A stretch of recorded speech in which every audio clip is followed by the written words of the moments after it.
여러분에게 한번 묻겠습니다. 요즘 같은 고물가 시대에 월 100만 원으로 살아가는 사람이 있다고 하면 믿겠습니까? 저는 솔직히 믿기 힘듭니다. 그래서 제가 오늘 100만 원으로 한 달 사신다는 70대 어른신을 만나 뵙고 왔습니다. 오늘 들려드릴 이야기는 한 통의 제보 메일로 시작되었습니다.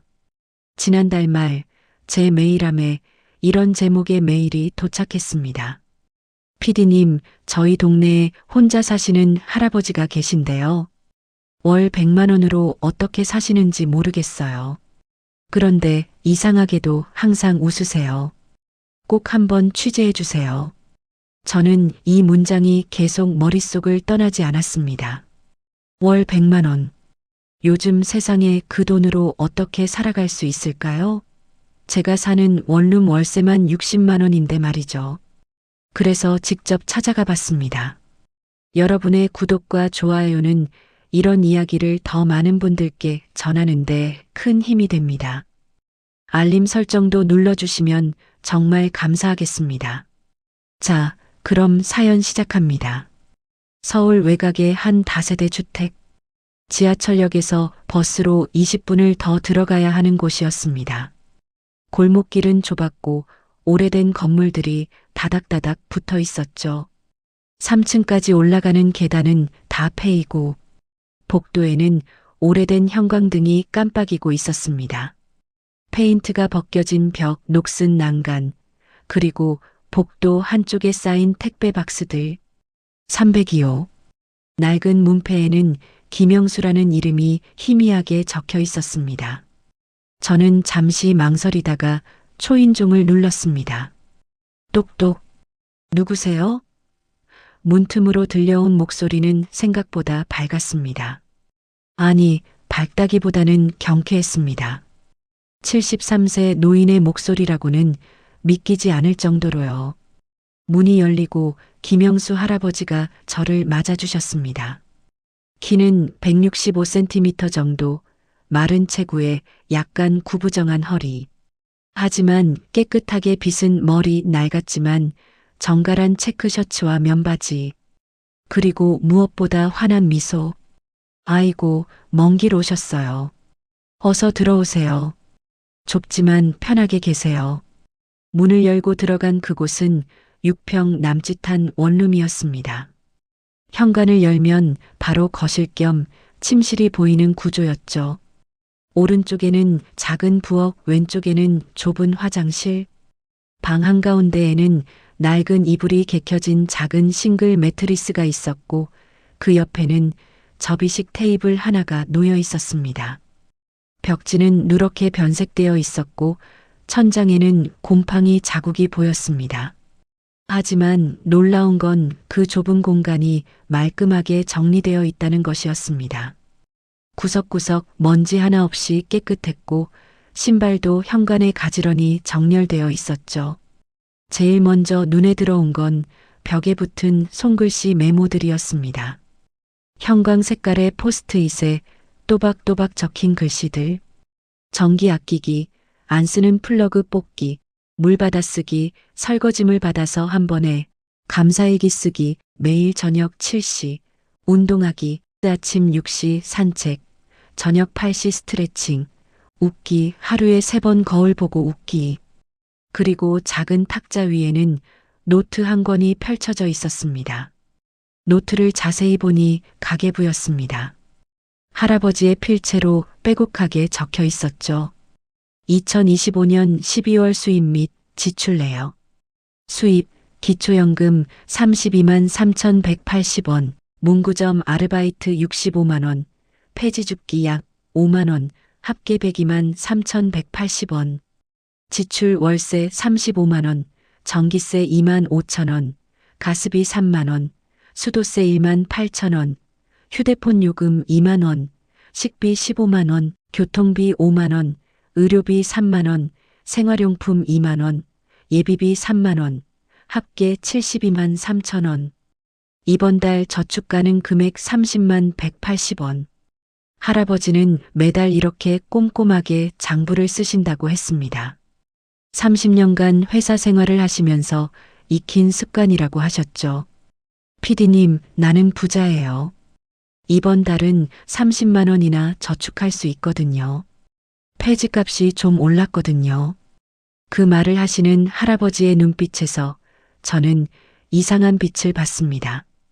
체념이 아니었습니다. 자조도 아니었습니다. 진짜 감사함이었습니다. 여러분, 이게 말이 됩니까? 70대 노인이 월 100만 원으로 살면서 자신이 부자라고 말하는 게요? 저는 할아버지께 조심스럽게 물었습니다. 할아버지, 혹시 예전에는 어떻게 사셨는지 여쭤봐도 될까요? 할아버지는 잠시 창밖을 바라보시더니 천천히 입을 여셨습니다. 제가 예전에는 꽤 잘 살았어요. 피디님, 믿어지시겠어요? 김영수 할아버지는 30년간 중견 전자부품 제조회사의 과장으로 근무하셨습니다. 1978년 대학을 졸업하고 입사한 그 회사에서 정년까지 일하셨죠. 그때는 월급이 참 괜찮았어요. 80년대 후반에는 월급이 50만 원 정도였으니까요. 그때 50만 원이면 큰 돈이었죠. 할아버지는 방 한쪽 선반에서 낡은 사진첩을 꺼내 오셨습니다. 갈색으로 변색된 가죽 표지, 삐걱거리는 페이지. 첫 페이지를 넘기자 젊은 시절의 할아버지가 보였습니다. 1980년대 스타일의 뿔테 안경을 쓰고 정장을 말끔하게 차려입은 20대 후반의 청년. 그 옆에는 하얀 원피스를 입은 아름다운 여성이 서 있었습니다. 이게 아내예요. 1979년에 선봐서 결혼했죠. 참 예뻤어요. 다음 페이지를 넘기니 1995년 사진이 나왔습니다. 서울 강남의 32평 아파트 앞에서 찍은 입주 기념 사진이었죠. 40대 중반의 할아버지는 여전히 당당한 모습이었고 아내는 파마머리에 화사한 옷을 입고 계셨습니다. 그리고 그 옆에는 중학생과 초등학생으로 보이는 두 아들이 서 있었습니다. 이게 큰아들 영준이, 작은아들 영호예요. 이때 큰애가 중2, 작은애가 초5였죠. 할아버지의 손가락이 사진 위를 천천히 쓸어내렸습니다. 이 아파트가 당시에 1억 5천만 원 했어요. 대출 5천만 원 받고 샀죠. 그때는 그게 큰 결심이었는데 지금 생각하면 정말 잘한 일이었어요.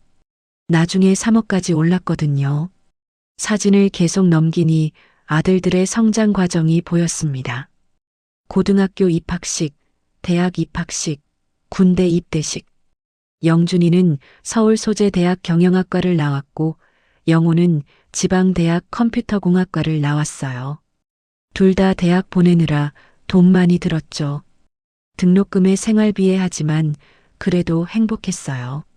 내 아들들이 대학을 나온다는 게 자랑스러웠으니까요. 그리고 한 장의 사진에서 할아버지의 손이 멈췄습니다. 제주도 바닷가에서 찍은 가족 사진이었습니다. 2005년 여름이라고 적혀 있었죠. 50대 중반의 할아버지와 아내, 그리고 20대 청년이 된 두 아들. 네 사람은 모두 환하게 웃고 있었습니다. 파란 바다를 배경으로 서 있는 그 가족은 정말 행복해 보였습니다. 이게 마지막 가족 사진이에요. 할아버지의 목소리가 떨렸습니다. 2005년 8월에 찍었는데 그게 우리 가족 넷이 함께 찍은 마지막 사진이에요. 이때만 해도 몰랐죠. 이게 마지막일 줄은. 저는 조심스럽게 다음 이야기를 기다렸습니다. 할아버지는 한참을 사진을 바라보시다가 입을 여셨습니다. 2007년 3월에 아내가 배가 아프다고 했어요. 처음에는 그냥 소화불량인 줄 알았죠. 약국에서 소화제 사다 먹고. 그런데 한 달이 지나도 나아지지 않는 거예요. 그래서 병원에 갔는데 할아버지의 눈가가 붉어졌습니다. 췌장암 말기. 의사 선생님이 그러더라고요. 6개월에서 1년 정도 남았다고. 수술도 힘들다고. 그때부터 지옥이 시작됐어요. 아내는 매일 고통스러워했고 저는 무력했죠. 아무것도 해줄 수 있는 게 없었어요. 할아버지는 아내의 치료를 위해 할 수 있는 모든 것을 다 하셨답니다. 항암 치료, 방사선 치료, 면역 치료, 보험이 안 되는 치료들도 다 받으셨죠. 한 달에 500만 원씩 들어갔어요. 6개월 동안 3천만 원이 나갔죠. 회사 다니면서 모아둔 돈이랑 대출까지 받아서 썼어요. 그래도 살릴 수 있다면 1억이라도 쓸 거였어요. 하지만 아내는 2007년 9월 6개월 만에 세상을 떠나셨습니다. 할아버지가 56세 때였습니다. 장례식장에 사람들이 많이 왔어요. 회사 동료들, 동네 사람들, 친척들. 다들 위로해줬지만 아무 소용 없었죠. 아내가 없는 삶을 어떻게 살아야 할지 모르겠더라고요. 장례를 치르고 난 후 집으로 돌아왔을 때 할아버지는 빈집을 보며 한참을 울었다고 합니다. 큰애 영준이가 그때 군대에 있었어요. 휴가 나와서 장례식 치르고 다시 들어갔죠. 작은애 영호는 대학교 4학년이었고 얘네도 엄마 없이 어떻게 살까 걱정됐어요. 그때부터 할아버지의 삶이 달라지기 시작했습니다. 회사 일에 집중하려고 했지만 집중이 안 됐고 집에 혼자 있으면 자꾸만 아내 생각이 났습니다. 2008년 초에 회사에서 명예퇴직 대상자를 뽑는다고 했어요. 저는 그때 57세였으니까 정년까지 3년 남았었죠. 그런데 그냥 나가고 싶더라고요. 더 이상 회사 생활을 할 자신이 없었어요. 할아버지는 2008년 3월 명예퇴직을 하셨습니다. 30년 근속에 대한 퇴직금과 명예퇴직 위로금을 합쳐 1억 2천만 원을 받으셨죠. 그게 제 인생에서 가장 큰 돈이었어요. 통장에 1억 2천만 원이 찍힌 걸 보니까 참 묘한 기분이 들더라고요. 30년을 일한 대가가 이 돈이구나. 그때 할아버지 앞에는 선택이 있었습니다.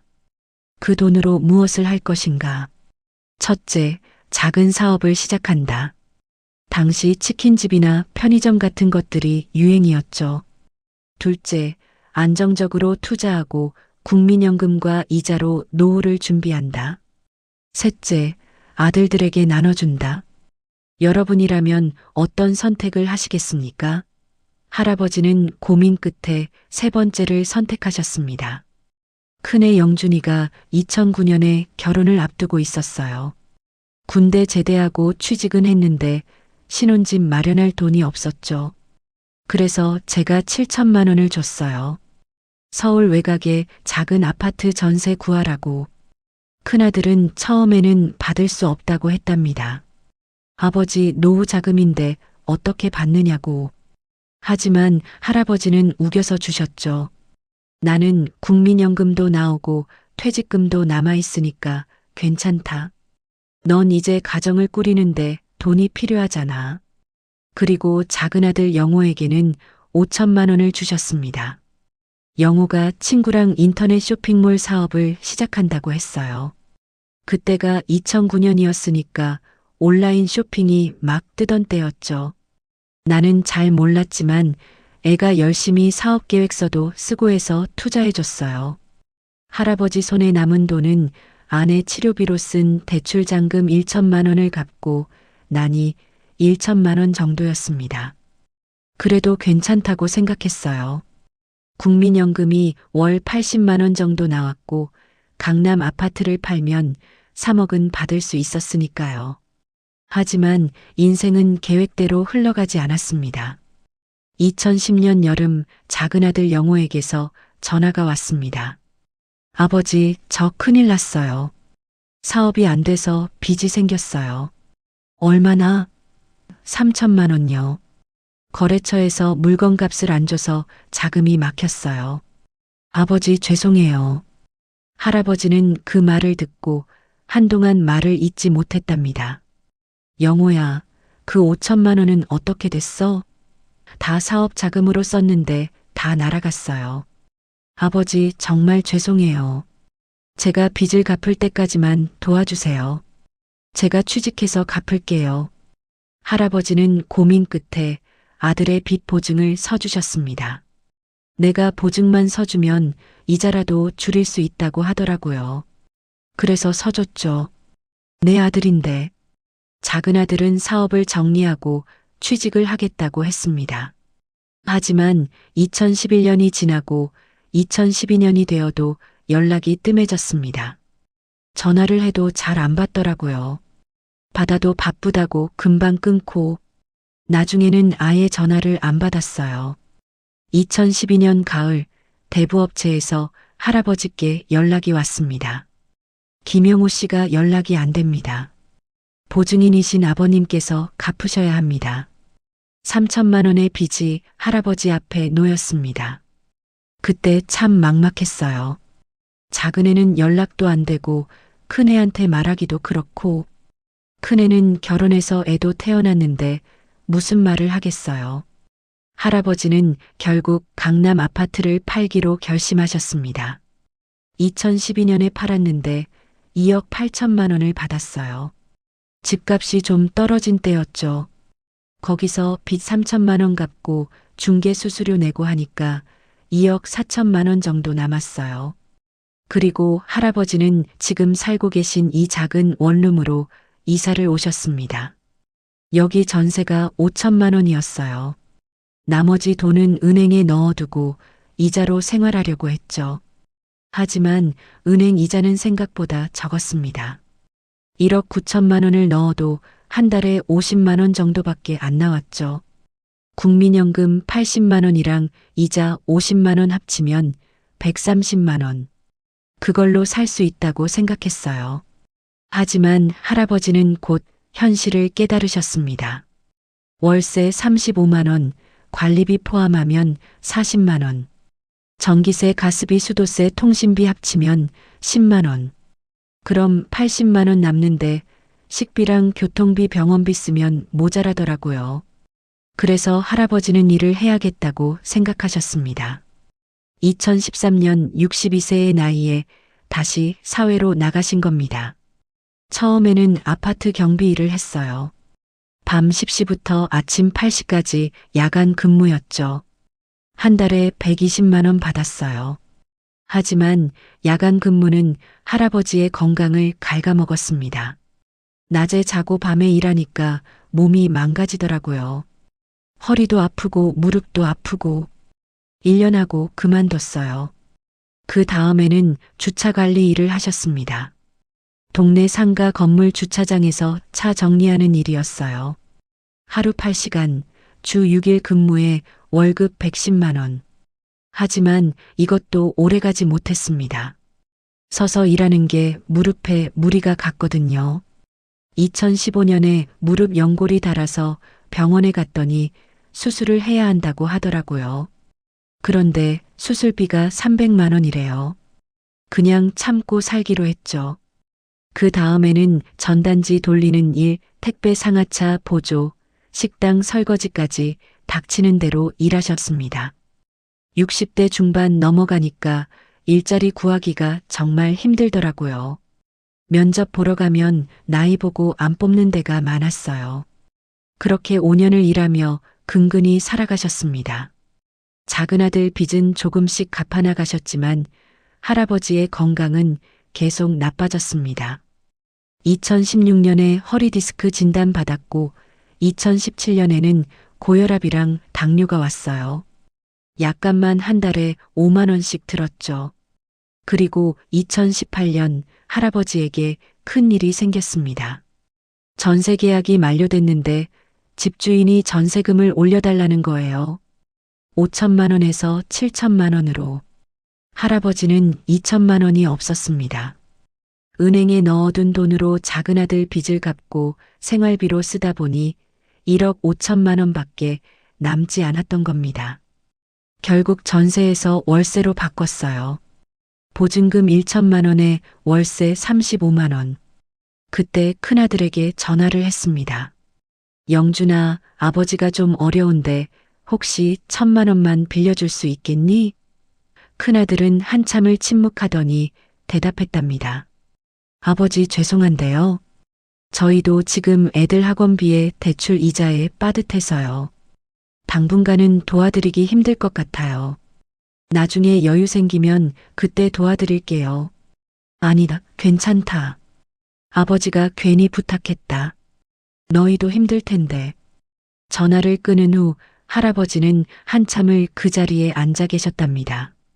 그때 처음으로 후회했어요. 내가 너무 잘못 생각했구나. 아이들에게 다 주고 나니까 나한테는 아무것도 남지 않았더라고요. 아이들은 나를 챙길 여유가 없고. 할아버지의 목소리가 떨렸습니다. 그날 밤에 혼자 울었어요. 아내한테 미안하고 나 자신한테도 미안하고 왜 이렇게 살고 있나 싶더라고요. 여러분, 저는 이 대목에서 정말 할 말을 잃었습니다. 자식을 위해 모든 걸 다 준 아버지가 결국 혼자 남겨진 이야기. 이게 우리 사회의 현실입니다. 하지만 할아버지는 여기서 포기하지 않으셨습니다. 2019년부터는 다시 마음을 다잡았어요. 자식 탓하고 세상 탓해봤자 아무것도 안 바뀌니까요. 내가 할 수 있는 일을 하자고 생각했죠. 그때부터 할아버지는 새로운 루틴을 만드셨습니다. 매일 아침 6시에 일어나 근처 공원을 30분 산책하고 그 길에 폐지를 주우셨습니다. 운동도 되고 폐지도 주우니까 일석이조죠. 한 달에 56만 원 벌어요. 그리고 오전 9시부터 오후 4시까지는 동네 문구점에서 아르바이트를 하십니다. 사장님이 좋은 분이에요. 나이 많은 사람은 안 뽑는다는 곳이 많은데 절 뽑아주셨어요. 시급은 최저임금이고 주 5일 하루 7시간 일해요. 한 달에 65만 원 정도 받죠. 할아버지는 문구점에서 손님 응대하고 물건 정리하고 청소하는 일을 하십니다. 젊은 사람들처럼 빠르게는 못하지만 성실하게 해요. 그게 내가 할 수 있는 전부니까요. 그리고 2020년부터는 기초연금을 받기 시작하셨습니다. 처음에는 신청하기 싫었어요. 내가 구걸하는 것 같아서. 그런데 주민센터에서 권유하더라고요. 당신이 받을 수 있는 권리라고. 그래서 신청했죠. 기초연금 월 32만 원과 아르바이트 65만 원, 폐지 줍기 5만 원을 합치면 월 102만 원 정도의 수입이 생겼습니다. 할아버지의 하루 일과를 따라가 봤습니다. 오전 6시 알람이 울립니다. 할아버지는 바로 일어나 이불을 개고 세수를 하십니다. 일어나자마자 거울을 보고 웃어요. 오늘도 건강하게 일어났네. 감사합니다 하면서 6시 20분 간단한 스트레칭을 하고 밖으로 나가십니다. 근처 공원까지 걸어가는 15분 동안 할아버지는 주변을 살피며 폐지를 줍습니다. 박스가 제일 좋아요. 무겁지 않고 값도 괜찮거든요. 신문이나 종이도 모으고 공원에서 30분 정도 빠르게 걷기 운동을 하십니다. 의사 선생님이 걷기 운동이 제일 좋대요. 무릎이 안 좋아도 할 수 있고 7시 30분 집으로 돌아와 아침 식사를 준비합니다. 이날 아침 메뉴는 계란 2개와 김치, 그리고 밥 한 공기. 계란이 제일 경제적이에요. 한 판에 7,000원 하면 30개니까 한 개에 230원. 단백질도 많고 좋아요. 8시 아침 식사를 마치고 설거지를 합니다. 설거지할 때는 물을 받아서 한꺼번에 하십니다. 물 아껴야죠. 수도세 한 달에 18,000원인데 안 아끼면 2만 원 넘어가요. 8시 30분 문구점으로 출근합니다. 걸어서 15분 거리입니다. 문구점 도착. 할아버지는 먼저 가게 문을 열고 청소를 시작합니다.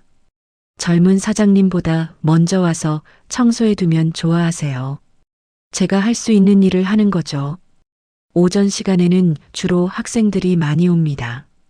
어린이집 가는 꼬마들이 와서 색연필 사가고 초등학생들은 공책이랑 필통 사가죠.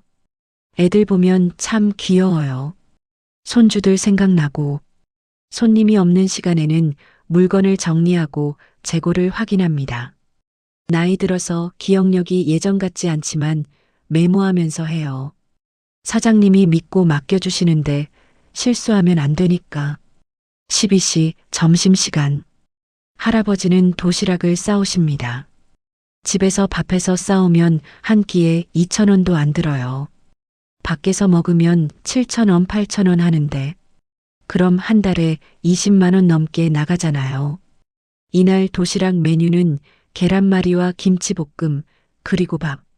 간단하지만 배부르게 먹어요. 과식하면 소화도 안 되고 오후 일시 다시 일을 시작합니다. 오후에는 주로 어르신들이 오십니다. 복권 사러 오시는 분들 많아요. 저도 예전에는 샀는데 이제는 안 사요. 그 돈도 아깝거든요. 오후 4시 퇴근 시간. 할아버지는 가게 정리를 마치고 집으로 돌아옵니다. 돌아오는 길에 마트에 들러 할인하는 물건이 있는지 확인합니다. 저녁 시간 되면 과일이나 야채 할인하는 거 있어요. 50% 할인하면 그때 사죠. 5시 집에 도착해서 저녁 식사 준비를 시작합니다. 이날 메뉴는 두부 반 모와 김치찌개. 두부가 단백질도 많고 싸요. 한 모에 1,500원인데 두 끼 먹을 수 있어요. 6시 저녁 식사. 혼자 먹으니까 금방 끝나요. 옛날에는 가족들이랑 떠들며 먹었는데 이제는 조용하죠. 식사 후 설거지를 하고 7시가 되면 할아버지는 책상 앞에 앉습니다. 그리고 작은 노트를 꺼내십니다. 바로 감사일기입니다. 매일 저녁 7시에 써요. 오늘 감사한 일 3가지를 적는 거예요. 이날 할아버지가 적으신 내용을 보여주셨습니다. 2025년 12월 15일 첫째, 오늘 날씨가 따뜻해서 감사합니다. 둘째, 문구점 단골 할머니께서 귤 2개를 주셔서 감사합니다. 셋째, PD님이 찾아와 주셔서 감사합니다. 저는 그 글을 읽고 눈물이 날 뻔했습니다. 할아버지, 이런 작은 일에도 감사하시는 거예요? 작은 일이 아니에요. 날씨가 따뜻하면 난방비가 덜 들잖아요. 귤은 제가 돈 주고 사야 하는 건데 공짜로 받았어요. 그리고 PD님 같은 분이 저한테 관심 가져주시는 게 얼마나 감사한데요. 할아버지는 2019년부터 이 감사일기를 쓰기 시작하셨답니다. 처음에는 감사할 게 없다고 생각했어요. 근데 억지로라도 쓰다 보니까 진짜 감사한 게 보이더라고요. 아침에 눈을 뜰 수 있는 것, 다리로 걸을 수 있는 것, 밥을 먹을 수 있는 것, 다 감사한 거예요. 8시 유튜브로 무료 스트레칭 영상을 보며 운동을 합니다. 병원 가면 돈 들잖아요. 물리치료 한 번에 1만 원씩 하는데 집에서 하면 공짜예요. 유튜브에 좋은 영상 많아요. 30분 정도 스트레칭을 하고 9시가 되면 씻고 잠자리에 드실 준비를 하십니다. 일찍 자야 전기세가 안 나와요. TV도 9시 이후에는 안 봐요. 잠들기 전 할아버지는 천장을 보며 조용히 기도하신답니다. 종교는 없지만 그냥 혼잣말하듯이 기도해요. 내일도 건강하게 일어나게 해달라고, 아들들이 건강하게 잘 살게 해달라고. 10시 취침. 이게 할아버지의 하루입니다. 여러분, 이 일과표를 보시면서 어떤 생각이 드셨나요? 저는 할아버지의 하루하루가 전쟁 같다는 생각이 들었습니다. 한 푼이라도 아끼기 위해 걸어다니고 도시락 싸오고 전기 아껴 쓰고. 하지만 할아버지는 이게 힘들다고 하지 않으셨습니다. 이렇게라도 살 수 있으니까 감사하죠. 촬영 마지막 날 저는 할아버지께 냉장고를 보여달라고 부탁했습니다. 할아버지는 흔쾌히 냉장고 문을 여셨습니다. 냉장실에는 계란 6개, 두부 반모, 김치, 그리고 귤 2개가 있었습니다. 냉동실에는 밥을 얼려둔 비닐봉지 3개. 밥은 한 번에 많이 해서 얼려둬요. 먹을 때마다 하면 가습이 많이 나오거든요. 그리고 냉장고 문 안쪽에 작은 봉투가 붙어 있는 게 보였습니다. 스카치 테이프로 붙여놓은 흰색 봉투. 거기에 비상금이라고 적혀 있었습니다. 할아버지, 이게 뭐예요? 아, 그거요? 그냥 조금씩 모아둔 거예요. 열어봐도 될까요? 네, 그러세요. 봉투를 열어보니 10,000원짜리 지폐가 가지런히 접혀 있었습니다. 세어보니 50만 원이었습니다. 할아버지, 이게 50만 원이에요. 언제 모으신 거예요? 한 2년 정도 걸렸어요. 한 달에 2만 원씩 모았거든요. 저는 할아버지께 물었습니다. 이 돈으로 뭐 하실 거예요? 할아버지 쓰실 거 사세요. 할아버지는 고개를 저으셨습니다. 아니에요.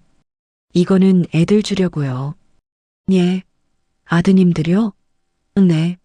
명절 때 오면 이거 슬쩍 주머니에 넣어주려고요. 받으면 안 받는다고 할 테니까. 저는 순간 할 말을 잃었습니다. 할아버지, 그런데 아드님들이 명절에 오세요? 할아버지의 표정이 어두워졌습니다. 큰애는 작년 추석에 왔었어요. 잠깐 들렀다가 갔지만 작은애는 2012년 이후로 못 봤어요. 연락은 하세요? 가끔 문자는 와요. 아버지 건강하세요. 이런 거. 나도 가끔 보내고. 통화는 1년에 한두 번? 할아버지는 핸드폰을 꺼내 보여주셨습니다. 작은아들과의 마지막 통화 기록은 8개월 전이었습니다. 할아버지, 섭섭하지 않으세요? 섭섭하죠. 보고 싶죠? 손주들도 보고 싶고. 근데 애들도 애들 나름대로 힘들 거예요. 나는 그냥 애들이 건강하고 행복했으면 좋겠어요. 그때 저는 깨달았습니다.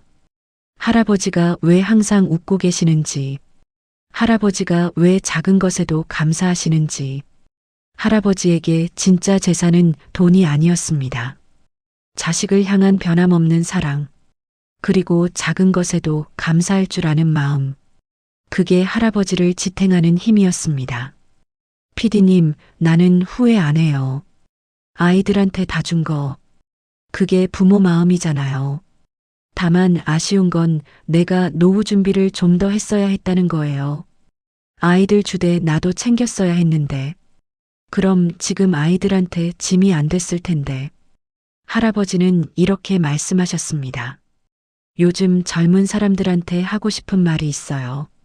부모 효도도 중요하지만 자기 노후도 꼭 준비하라고. 자식한테 의지하지 말라고. 나처럼 되지 말라고. 촬영을 마치고 나올 때 할아버지는 현관까지 나와 저를 배웅해 주셨습니다. 피디님, 조심히 들어가세요.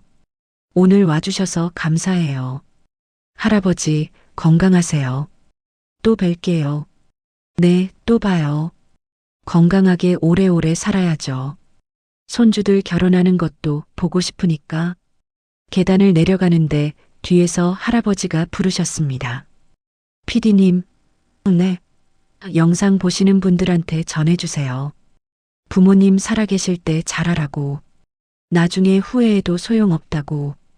그리고 자식들한테 너무 다 주지 말라고. 자기 것도 남겨야 한다고. 저는 고개를 끄덕이고 할아버지께 손을 흔들었습니다. 할아버지도 손을 흔들어 주셨습니다. 그 모습을 보면서 저는 눈물을 참을 수 없었습니다. 73세 노인이 월 100만 원으로 살면서도 자식을 위해 50만 원을 모아두는 이야기. 그리고 그 자식들은 1년에 한두 번 연락하는 이야기. 이게 우리 사회의 현실입니다. 여러분, 촬영을 마치고 돌아오는 길에 저는 계속 생각했습니다. 우리는 얼마나 많은 것을 가지고도 불평하며 살까요? 월 100만 원으로 사는 할아버지는 나는 부자라고 말씀하시는데 우리는 얼마를 벌어도 늘 부족하다고 느낍니다. 김영수 할아버지는 지금도 매일 아침 6시에 일어나 폐지를 주우러 나가십니다. 73세의 나이에도 문구점에서 일하십니다. 그리고 매일 저녁 감사일기를 쓰십니다. 냉장고에 붙여둔 50만 원은 아직도 그대로 있을 겁니다. 언젠가 아들들이 올 그날을 기다리며 여러분께 묻고 싶습니다. 진짜 풍요로운 삶이란 무엇일까요? 돈을 많이 버는 것일까요? 아니면 작은 것에도 감사할 줄 아는 마음일까요? 그리고 부모님께 마지막으로 전화한 게 언제인가요? 오늘 당장 전화 한 통 해보시는 건 어떨까요? 이 영상이 여러분께 작은 울림이 되었다면 구독과 좋아요 부탁드립니다. 그리고 댓글로 여러분의 생각을 들려주세요. 다음 영상에서 또 만나요. 감사합니다. 할아버지, 건강하세요. 그리고 사랑합니다.